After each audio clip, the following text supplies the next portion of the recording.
Cross-dressing passing en fam. Question. I've started doing positive things recently to look more feminine. Grown my hair. Getting face lasered, all fairly subtle. But I think I've opened Pandora's box. I'm getting obsessed now with how I could pretend to still be a normal guy if I do more feminizing things. I've lots of experience pretending to be a normal guy. But I'm thinking how easy would it be to pretend I'm not trans when required if Pandora box spews out in the future. I'm actually caring less and less about what anyone thinks. Except my wife, who is lovely and supportive. But married a boy. A. Is this a reaction to being scared shitless of where I think this may be going? B. I think all my questions are A. All my other questions are pretty irrelevant. E.g. How could I go swimming as a boy with small breasts?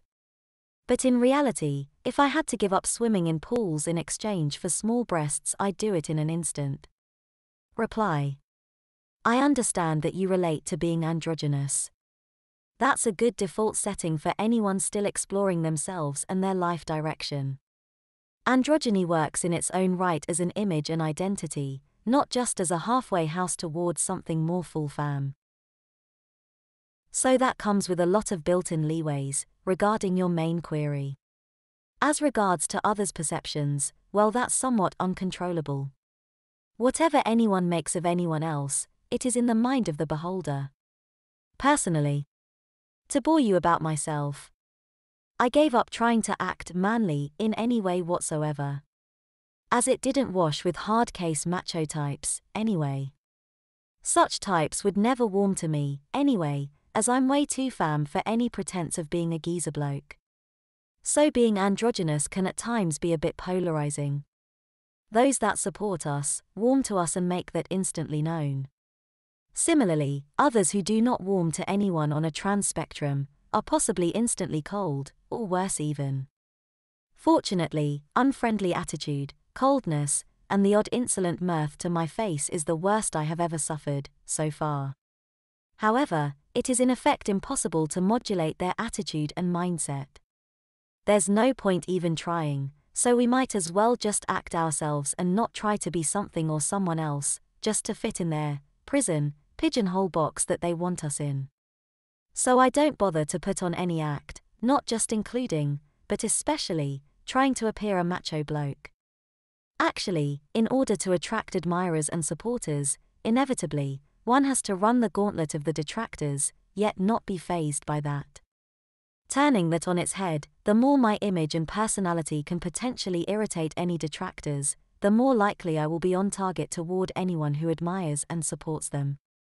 Finally, in all genuine experience, with no hyperbole, the admirers and supporters far and away outnumber any potential detractors. I would guess about 10 to 1, even.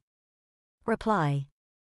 Much of it is about striking a balance between being what you want and being concerned about how others see you. When we start our journey, most of us are more worried about the reactions of others, hence the focus on passing in one way or another.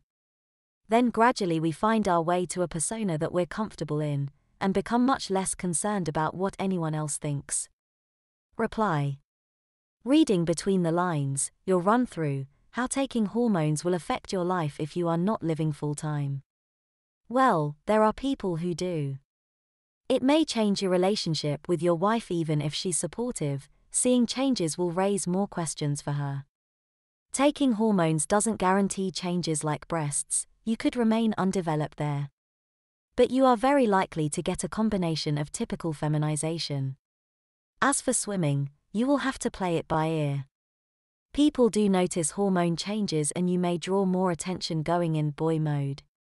Especially when you have lovely curly hair. Reply.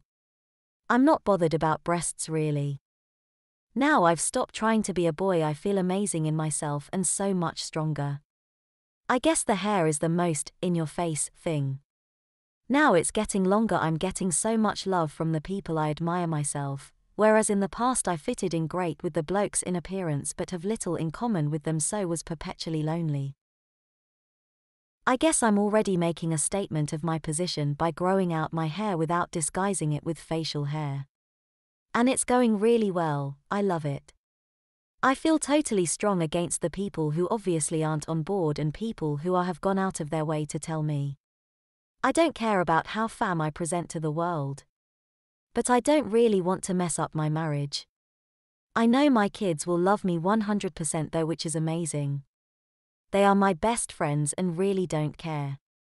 I'm going to get some counseling to help me affirm where I want to go. I need to do what works for my mental health and happiness. But that's scary when it could drive away from my soul mate. Reply.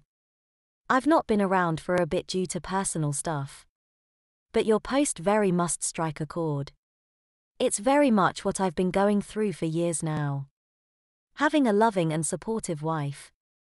It's been a long road with very big bumps along the way. Taking HRT was a big thing. But it is a gamble I'm not willing to take. With the chance of losing my wife. So I'm very much stuck in male mode. But I have made changes to myself. Like having my face and bikini line lasered, nails done. Wearing feminine jewelry, and for 20 years or so I've only ever worn female clothes. Jeans, jumpers, underwear and so on. Reply. I love being androgynous, but becoming more feminine every day. I often get called Miss or Madam, which I love, and my partner laughed when the other day mail for Martha arrived. I've been wearing mostly women's clothes for years, exclusively now for 5 years. I threw all my man clothes out a few years ago. Live if too short. Live it as you want to.